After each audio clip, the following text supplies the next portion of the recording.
podcast where we talk about all things related to out of school time programming and education. I am your host, Jay Lee, and I have the wonderful Kam Green here with us today. And today we're going to be talking about, can you guess? We are going to be talking about managing staff, but also giving them the support that they need during their time with us. Because as we're getting young people, as we're getting people in on our staff, they might not be with us for a little while, or they might be with us for the long term. But the overall goal is to make sure that we're developing them as professionals. So when they get to their next location, wherever it may be, or they might want to continue their career with us in out of school time programming, that we're giving them the tools to be successful. Okay. So to have that conversation, I thought Kam would be the best person to sit down and have this chat with. So let's go ahead and introduce her. Hi, Kam. How are you? Happy to be here. Always happy to talk about after school and talk to you. So real quick intro. My name's Kam Green. I have worked in education and after school for over 20 years.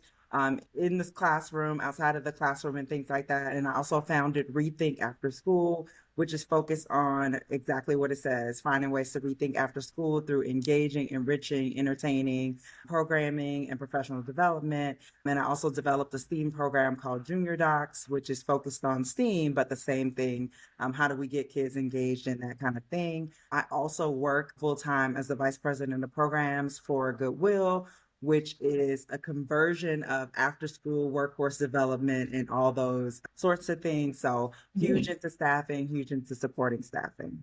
Oh, no, that's right. That's a whole lot, Kam. How you? And I left some stuff off. Oh, just a whole lot. But it's good work, it's hard work, and it's very impactful. It's impactful work. So that's the part that counts. So, Kam, so as we're going to have this conversation, let's go ahead and jump into our community corner. Community Corner is a segment of the show that allows guests or myself to share tips, advice, or information on a specific topic with young people, families, or community members. Without further ado, let's go ahead and get into our Community Corner conversation. Okay, so for our Community Corner, Kam, my question for you is, what are some things managers or supervisors can do to build rapport with their families in out-of-school time programming that they serve, as well as the communities that they serve?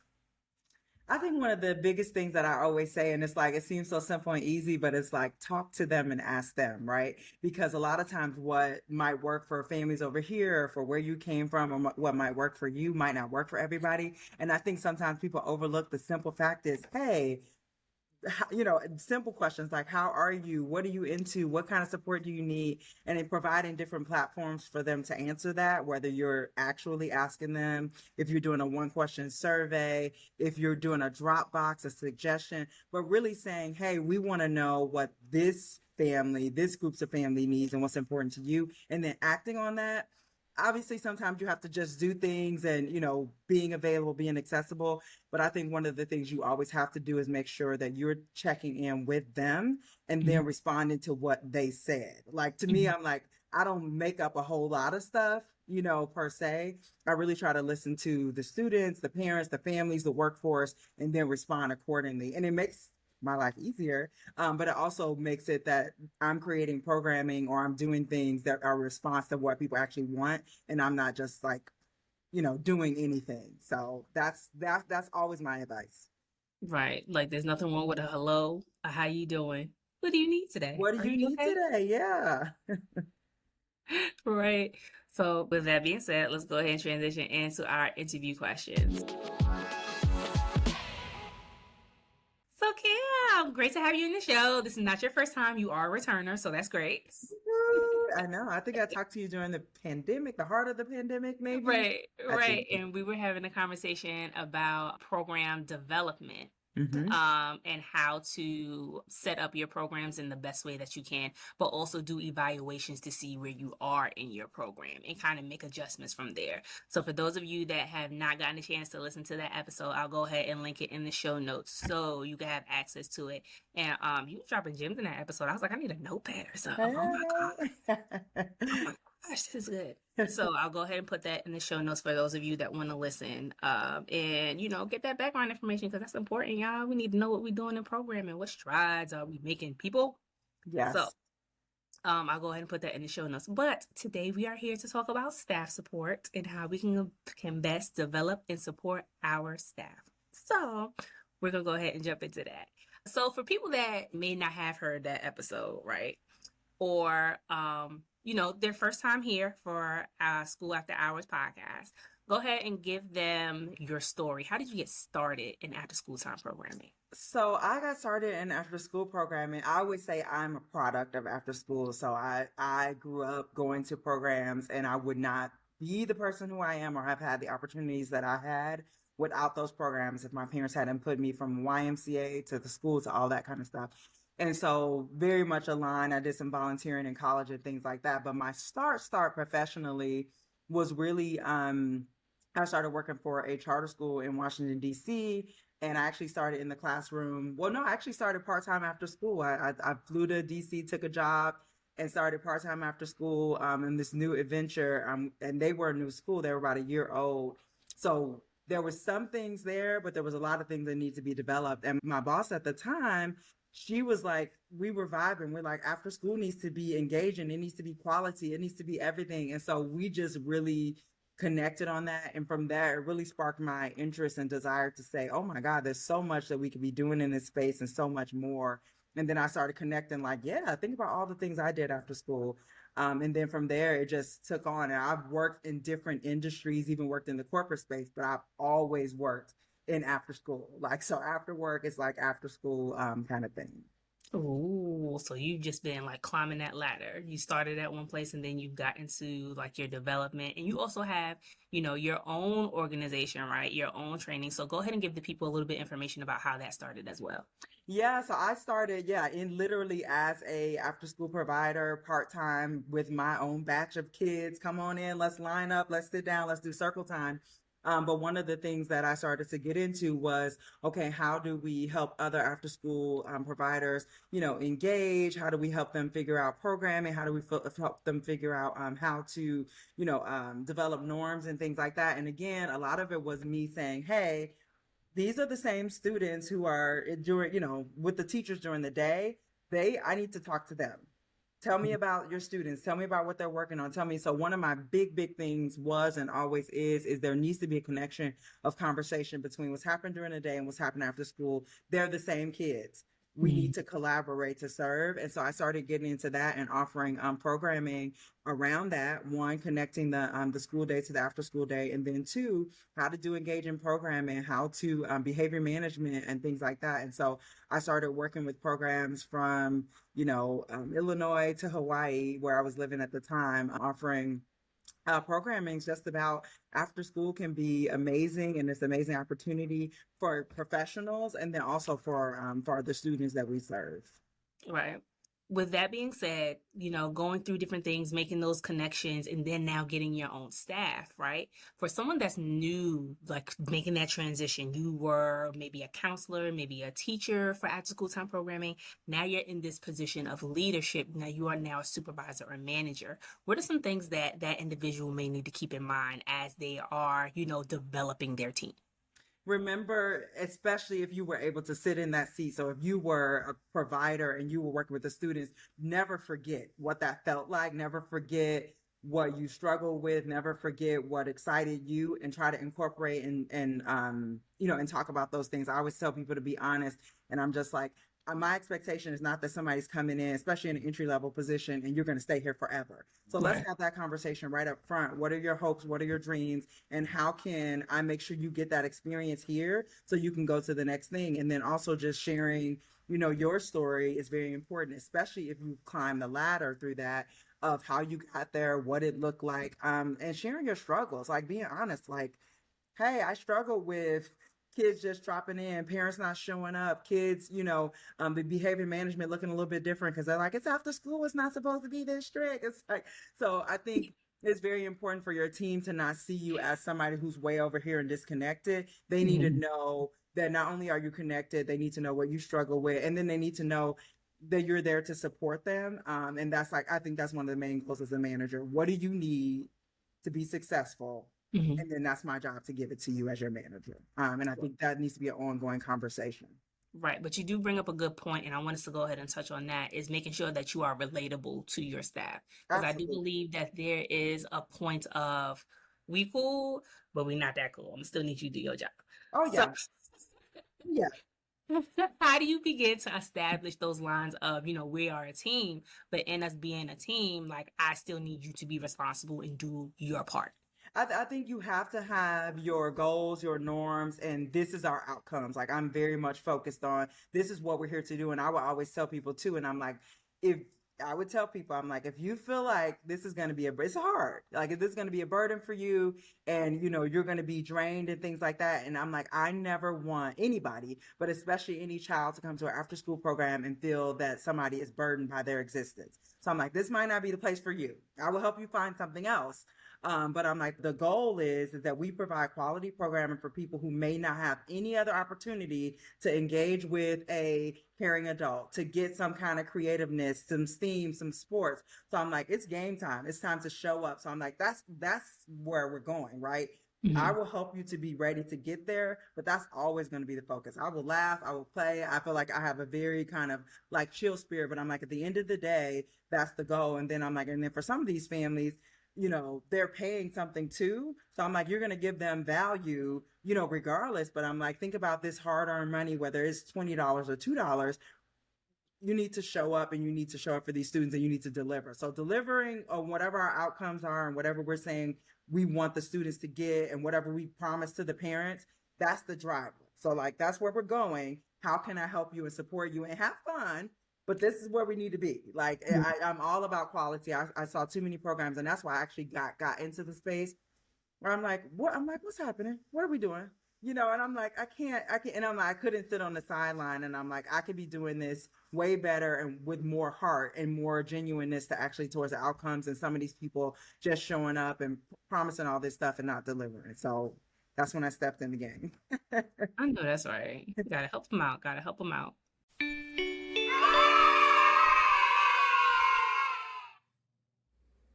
Self, hold that thought. Let me share something with the people. Did you know that September is Hispanic Heritage Month, as well as Suicide Prevention Month, but also National Self-Care Awareness Month? I didn't even know self-care had a whole month. Anyway, however you decide to celebrate or bring awareness to certain issues or concerns, make sure that you're doing it with a full heart. Make sure that you're doing it with a kind spirit, but also with a spirit of excellence. Okay. With that being said, let's go ahead and get back to the show. My follow-up question for you is, when coaching, your staff, what are some of the key things that is important to do to help that person acknowledge their skills? Because this can be a place still of discovery for them, but also help them build that skill at the same time.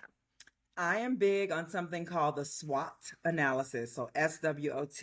And so when my first job out of college, I worked for a nonprofit, and one of my jobs was managing the board. And when I first got there, we did this long range strategic planning and all this kind of stuff. And I became obsessed with this method. And it's basically you analyze your strengths, your weaknesses, your opportunities, and your threats. So 90% of the time, I do it with my kids. I do it with myself. I mean, my kids at home. I do it with my staff and anywhere I am, because I think it's just a good measure to sit down and say, what are my strengths? What are my weaknesses? What are my opportunities for growth? And then what are my threats? And threats are often, aligned with the weaknesses, but really to just kind of look at that and do a self-evaluation.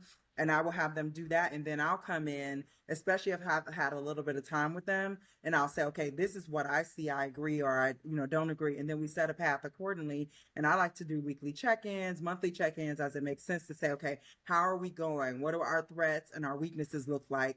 How are we addressing those things? And not just, moving along. I think one of the biggest mistakes that managers and people make in general is we have this kind of urge to want to get better, or we know something's not right, but we never stop to say, this is the thing that I need to work on. And then the next step is, this is the plan to work on it. We're just kind of like, something's not right, I know. And it's like, well, we got to identify it. And then we have to figure out how we're going to work on it. So for me, that's always a tool that I use for coaching, is like, hey, let's be honest. And I have weaknesses and threats, too. And I'm like, I try to manage them with systems and different things like that. So I think sharing that as well. Right. And I think that you brought up a point of, check-ins. It is so important to do your check-ins, whether I always go by, if I'm with staff, I'll do a weekly check-in because you need to know what your weeks are going to look like, what activities you're going to do, like what are some of the things that you need to accomplish during the week, all those things. Or even if your communication is strong, you could go for a bi-weekly check-in. Yep. And sometimes it's just a fill in day to day, like how check in with you, like, how are you today? Like, are you doing okay? And that gives you an opportunity to build that rapport that we were talking about with your staff. So you're more relatable and more visible to them Right.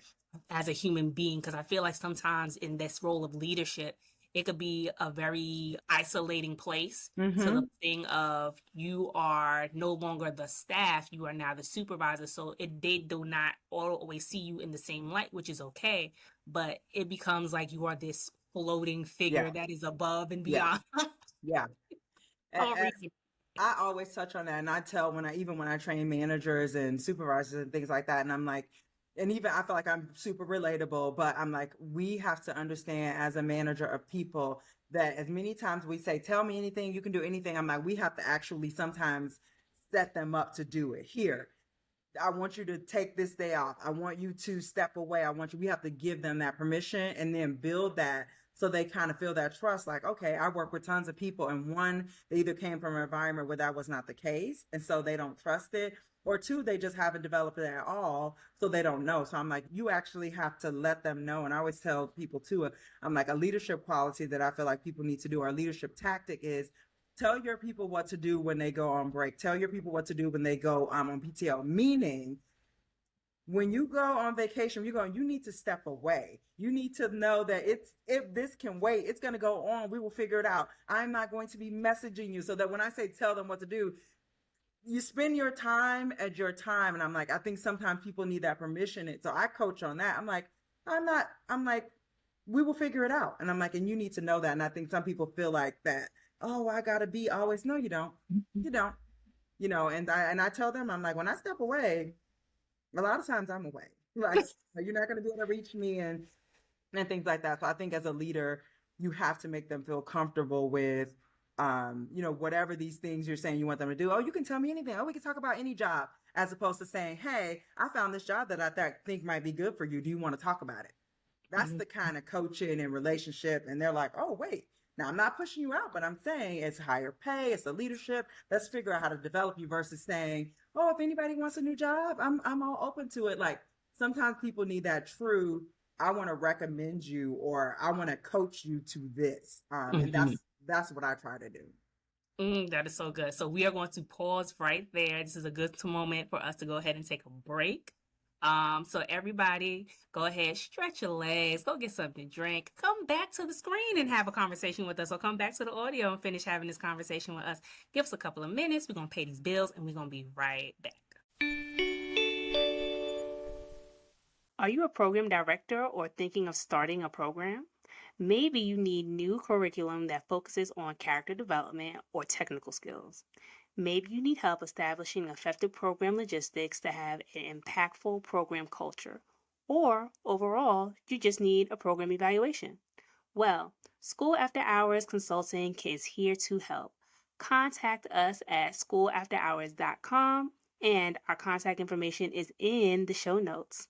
Hope to hear from you soon. Hey, wonderful, beautiful people. Welcome back. We have Ms. Kam Green here talking with us about staff development and how to nurture your staff, but also help them build their skills at the same time. They are young professionals, or they are professionals in the space, and we're trying to make sure that they are the best of the best of the best. So we have the best here giving us this advice. So, Kam, the last time we talked before we went on break, we left off on making sure that if your staff is taking off, that they are not participating in work. And I think that is very important for the reason of a lot of the times when we say that we're off, we're not off. we are still working, we are still doing, and that is a time that's supposed to be for us to recharge so that when we get back into the space, we can go ahead and do our best and do our due diligence to make sure that we're showing up and showing out for the students that we serve, but also the people that we serve. So let's go ahead and speak on that part of being a leader. When you are in leadership, how do you begin to incorporate social emotional learning, because that's what it is, and self-care for not just yourself, but also for your staff? I think you have to talk about it every day, in everything. One of the things I always say is burnout is not a badge of honor. It's a indicator that something is not going right. And and I often think that falls back to the leader. So if my team feels like they have to work constantly while they're outside of work, we don't have the systems together. We don't have the framework. We don't have something is not right, right? Because if we put everything together, we have our agendas and things like that. People should be able to step away freely without saying, oh, we need this, we need that. So that's something I would always address. If we get that together, we could be better there. But I think in terms of social emotional learning, interestingly enough, that was one of the first programs that I started with, Wings for Kids, back in 2004 or 5 when I was at my charter school. And I'm like looking into this curriculum. I had heard it before, and I'm like, this is amazing. I'm like, this is what we need to be focusing on, not just for the students, but for ourselves, because I'm like, we say it, but we show up as humans to everything that we do. So it's like, we have to make sure that we are okay. And I'm like, and it's not just the kids, because if I'm having a rough day, if I'm feeling some kind of way, I'm showing up with that same energy to my team. I'm showing up with that same energy to the students. So the first part, that self-awareness in the pie, is that, hey, I need to step back for a second. Hey, I need a minute. Hey, I need this. So I think as a manager, it's important for you to say, let's make sure we're taking this space. Let's make sure we're checking in. Let's make sure people have balanced workloads and things like that. I am a huge positive self-talk advocate, so that's always something that I include in everything. And I actually am going to be speaking at the Power Up Scale Up conference in South Carolina, and at the Hawaii Afterschool Alliance conference. And I'm going to be talking about the power of positive self-talk in student and staff success, and just really getting your mind right and figuring out, it's not about that you're not tired and that you're not overwhelmed. It's about, okay, I am, but now what? We talked about that in the last segment, acknowledging it and then taking action, acknowledging it and taking action. And I think a lot of people think social emotional learning and positivity is just like, I'm okay, everything's fine. No, that's not what it is. It's, I'm not okay, but this is what's going to help me. And then as a leader, when you see that, you say, hey, you look a little imbalanced. How can I support you? Or not even saying that, just throwing something in there that is going to help them to feel better. And even just tagging them out, say, hey, go take a break real quick. I'm going to step in and do blah, blah, blah. Okay. Like no conversation needed, no discussion needed. You have to just kind of be aware sometimes. So I think acknowledging that we all need social emotional learning and care, acknowledging we all need tips, and not, I don't like to segment that part. It's in everything. It's in the academics, it's in the physical, it's in everything we do. So I think if you put it at the forefront of every single conversation, it becomes embedded in it, as opposed to, oh, now we're going to talk about our emotional needs. Like, we're always talking about our emotional needs. We're always figuring that out because we're human. Right. Exactly. Exactly. So you bring up a good point, and being self-aware and having the conversation, right? So how do we make this a daily practice? Like, what are some of the things that as a supervisor you should put in and implementing for not just yourself but for your team? So we talked about check-ins, we talked about what was it? Being self-aware and making sure our systems are in order, right? So when someone does step away, they don't feel like it's gonna burn down. Everybody gonna go crazy. Like it's all gonna go, it's all gonna go downhill. That's not what we're doing. Right. That That's part. not what we're doing. Mm-mm. But the small things count. So what are some of the small things that can be done, maybe on a daily or weekly basis, to kind of incorporate that culture of self-care and social emotional learning? I think one of the important things with doing anything like that is scheduling it, right? And so, like, here's our agenda.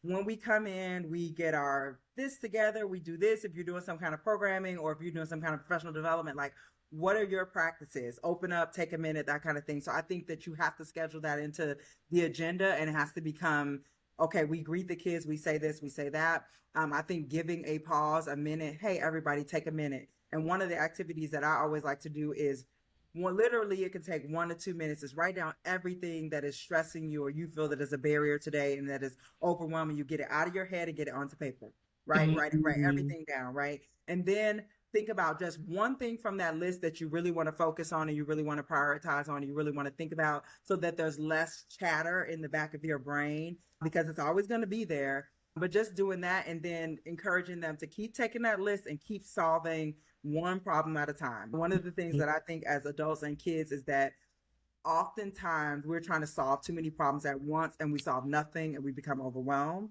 So I think giving people the tools and tips to say, hey, we're going to make this list, we're going to come back in it, have you checked in with your list, but putting it in a place where it's on an agenda where people see it. It's the positive self-talk moment. It's the, look at, let's check out your problems list. Hey, what do you need help with? That's like actually on the agenda. Now, you don't always follow your agenda, but if you have it somewhere like that, it's more often to be a part of your practices versus, oh, we haven't talked about that in 3 months. Put it on your checklist. Put it on there as an item to do, not an afterthought. Like I say, after school is not an afterthought. Don't make this an afterthought. Make it, we have to do this. It could be 30 seconds, it could be a minute, it could be 3 minutes. And I think that's the other thing too. You literally could take 30 seconds, say something, have a word, have a phrase, have a moment, and do that every single day. And that will be more than enough. Some people are like, oh, we have to do this hour long and dive it. No, you don't. No, you don't.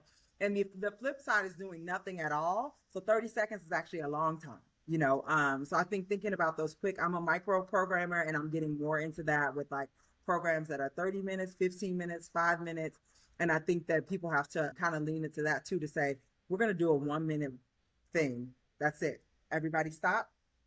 And now we're done and move on. As opposed to, oh, well, we don't have time. You have time. Yeah. Right. We can sit down and do this. And we're We gonna can make sit down time and to. do it. Yeah. And I'm like, we can make time. So it's about, I say people don't need more time. People need more intention in the time they have. I think that's Mm. that's the name of the game. 90% of the time. 10%, sometimes people need more time. I But know that's 90, right. yeah. Um, Good point, which brings me to my next question for you. So, in your performance, in your staff, you always have, those that are doing well, those that are a little bit struggling, for whatever the case may be. And then you have your neutrals where it can go up or down, or, they're content with where they are. So, my question is, in supporting your staff, how do you support your go-getters as well as your ones that are struggling with maybe class management or the small things, showing up late, we gotta do better, or not being in uniform, those things. And how do you also be a supporter for the one that's kind of in between, like they're trying to figure out that direction of how committed that they want to be to whatever it is that you all doing as a program?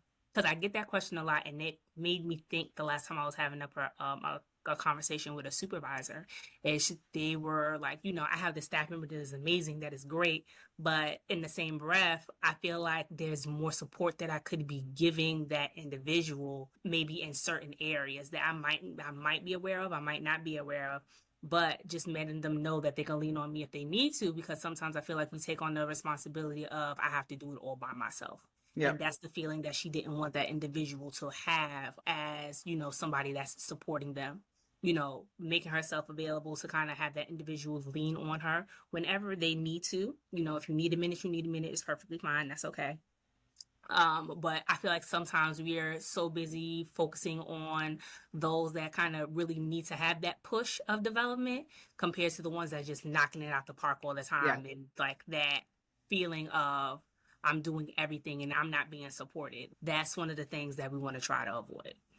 Yep. And I think, this is the same, relationship to students, right? Some of the low performers and high performers, and the people in the middle get lost. I think I'll start with the go-getters. So with the go-getters, I think it's important to, with everybody, but with the go-getters, I think it's important to acknowledge, I see you taking initiative and like calling that out. And like I always say to anybody I work with, and I'm like, update your resume, and I'll give them like a little tagline and say proactively did. So when I'm talking to them, I want you to know that this is a leadership skill that you're developing by doing this, and that it not only do we appreciate it and it helps the program, but there's a value attached to it. Update your resume because now you can say you did this. And I think from a go-getter perspective, you do have to be a lot more observant to see, like, is there a system? Is there something that I can help to put in place?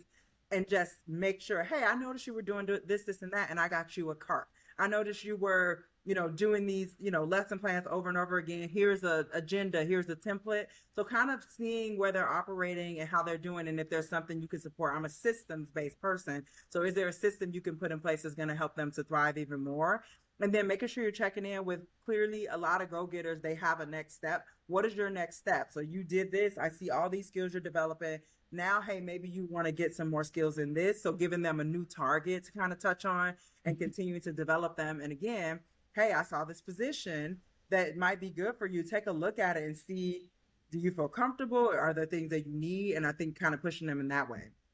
For the middle of the road person who's kind of like not sure, I think partnering them up sometimes with a go-getter is always good, to do a collaboration, to do some kind of programming and things like that. Sometimes they need more structure. I've had staff members where I've had like a very clear outline of a plan of like, these are the things you could do daily, monthly, weekly, yearly to kind of grow. So I think you just have to lean in and understand that these are people that you're developing too. A lot of people work with adults and they're like, they're adults, they need to show up to work and they get paid.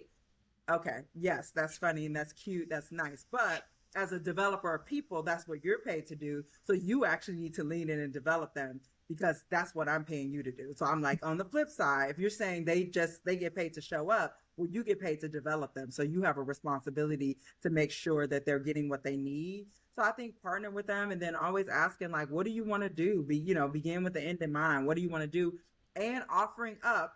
Do not say after school. Do not say wherever we're sitting right now if that's not it, because I'm like, this might not be my end goal tomorrow. I'm like, be honest, about it. And I always tell people about my journey and the spaces I'm working in and things like that. I'm like, these are transferable skills too. So also letting them see, just because you're in this space does not mean you can't go here, there, or everywhere. With the super, super low performers, sometimes it generally is a mismatch for them. I think that's something you have to be honest about and ask a conversation to say, is this where you want to be? Is this what you want to be doing? Now, oftentimes it's not, it's just a job and things like that. And that's a hard thing anytime you're working with people, especially working with students. So what I always try to do with people like that is coach them to where they want to be. And I'm like, I understand this might not be the best fit for you, but what skills can you gain here? And how can you leave this position different for your next thing? And I'm like, after school is the place. That's what I tell people. I'm like, if you want to be whatever, a singer, a designer, you could be designing a program, doing it, getting the experience. I'm like, I got to live my best life at like when I was just like full programming. I'm like, oh, we're going to do a business. We're doing karaoke. Oh, what are we going to do? We're doing a book club. I'm like, everything that I wanted to do. I'm like, this sounds fun. I'm like, we really have the freedom to do whatever. And I think that a lot of people feel this very close. I'm like, you can have fun at work, especially if you work in a programming setting, especially if you work in an after school setting. You just have to have parameters. You have to get engaged, and you have to be open to saying, I really would rather be doing this. Tell your manager, tell your boss. And 9 times out of 10 is something you could teach a child. Absolutely put a class together on making, food or whatever your passion is, because 1, that's a great skill for the kids. And 2, you're going to be more excited about it. And I absolutely will sign a recommendation for a cooking school or you starting your own restaurant, because I'm like, she sure did put that menu together and we had a sit down dinner for a course and I think that some people are so closed in, they come in, they do their agenda, they do like, that's what I try to open up people. And I don't care what space it is, from corporate to the classroom. You could be doing more and you could be engaging more and you can have more fun and getting to wherever you're trying to be. But you got to open up and you got to have that conversation. You can't come in disgruntled every day like, this isn't where I want to be. Well, you're here. What can you do while you're here? So. Exactly. And you bring up so many good points in that, in supporting like everyone on every type of level. And I think that's important because everyone comes in with different backgrounds, with different experiences. From different spaces. So you have to keep in mind like what they're able to do, what they're willing to do, but also be honest with yourself and have that honest conversation. Like, this might not be where you need to be, but it doesn't mean that you cannot be in this space. There's other opportunities in this space. Like, maybe you can't be on front line. Maybe you have to be more on the development side. Yep. Maybe you have to be more on the finance side. Maybe Exactly. you have to be more on the examination side and Yep. doing the examination of looking at the program. What are the things that need to be fulfilled? What are the gaps? Maybe that is your skill. Maybe you need to be the person that's doing like all the schedules because scheduling is your thing. Like you got that down pat. Yep. So knowing what their skill is and then helping them develop that skill, and it may not be where they are right now, so like Hmm. giving them those references like you said. So this is a good point, or this is a good time for us to go ahead and jump into our professionals lounge, y'all. Professionals Lounge is a segment of the show that allows guests to share advice with other practitioners in the OST and youth development field about how they can begin growing their gifts and talents, but also develop themselves as professionals in the field. Here's our Professionals Lounge conversation. Okay, so for our last segment, Professionals Lounge, my question for you, Cam, is what are some things managers or supervisors can do to best build morale during difficult times, but continue to keep their connection with their staff as well as their families and students?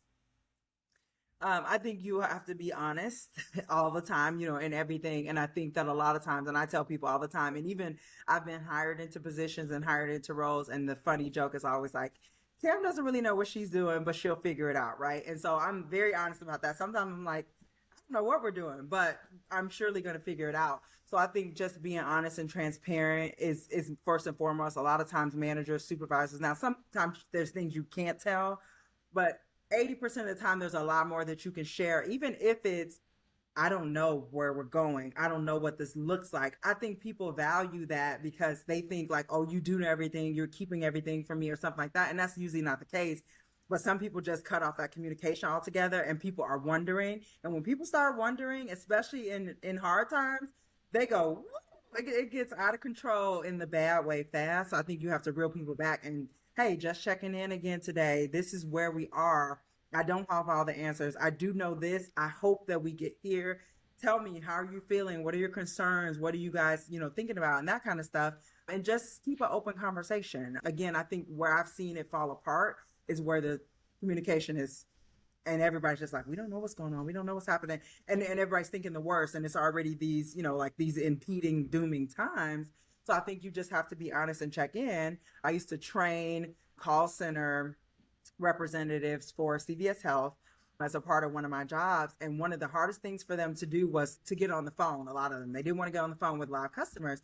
And I'm like, okay. So then in trainings I started saying, write down everything, the worst things that you think could happen when you get on that phone with a customer. And they wrote down everything. And then I'm like, we're going to categorize this to stuff like, this is way off, that's not going to happen, this is something that we can deal with through training, and this is something that's likely to happen, but you're not going to get fired, you just have to be apologetic and things like that. And it really eased them. So I think even asking them, like, again, what are you thinking, what are your worst fears around this, and having that open, honest conversation. And then when you don't have an answer to it, say it. I think it always comes down to somebody thinking it's better to say nothing. It's like, it's generally not, right? Like, even if you don't have an answer, I think that consistent communication needs to be there. And I think people respond to that. And it gives them a little bit of comfort too. And even, like I said, I always tell people all the time, this sounds like a good idea. I'm like, but if it goes awry, we're gonna look at it and we're gonna pull it back. I'm like, I don't have all the answers. Everything I do is not, the greatest. And I'm like, I'm going into it with good intentions for a good purpose, but maybe it was mismatched, maybe it was a flop, and I'm willing to accept that. Right, right. So another thing that I would say is go ahead and boosting morale. It's good to do activities outside of work, or even if you can do like smaller things at the same time. I feel like that's a good way for you also reconnect, recharge, all of those things to make sure that you're still, giving those good vibes and pouring into each other during those difficult times as well. Because sometimes you might need to step out of it and be like, you know what? May not have gone good today, but we're going to look forward to this bowling tonight and we're going to go ahead and reset. One of my favorite things recently with my team at Goodwill was we did a professional development. It was all about gaming. So we talked about quarter 2, and it was like game on. So we did a lot of official sessions, but I had people bring in their Xboxes, their PlayStations. I brought in cards and board games and all this kind of stuff. And it was so amazing just to see them, like they were loud and they were getting into it. And it was in the office, and so in a place where it wasn't too disruptive, but they were just really like engaged. And I told them, I'm like, the people that we serve, the students that we serve, the families that we serve, the adults, they need this too. So I'm like, and anything you're doing when you're offering things, it can't always be, I'm like, there has to be that component. And I believe it has to be for you too. And so I'm like, that's why I wanted to provide this space and this opportunity to say, you don't have to just show up to work and it be, I'm like, you can have fun, you can, engage, you can play games, you can get to know each other. And that's going to cause you to show up better at work and in life. And I'm like, and that's really what we're trying to do at the end of the day, is like develop people who feel whole, who feel positive, and who are pouring back into the world. Because people who feel not developed and unwhole, it creates this other trickle that we can't even manage, right? That's the part that we're trying to work and make these few people better, but these few people, these thousands of people, right, are pulling back out. So I'm always thinking about that, and I love to have fun. I'm like, you will not see me miserable for too long. And I'm like, if I look miserable, I'm probably calculating my way out of it immediately. Like, I'm not staying. Yeah, I know that's right. Well, everybody, that's what we have time for today. Cam, what are some ways that people can get in touch with you if they're looking to acquire your services or get in touch with you to help them out with their programming? You can get in touch with me. I am on Instagram heavily at Get Up and Thrive. So that's my positive self-talk. And then also for my after school page, Rethink After School. I respond on there. I engage on there. I don't post a lot, but I do respond to messages and things like that. So those are two, easy ways just to connect and reach out. And if you need something, let me know. I'm going to be launching a couple things in the fall. So I will be connecting with a lot of after school programs in the near future.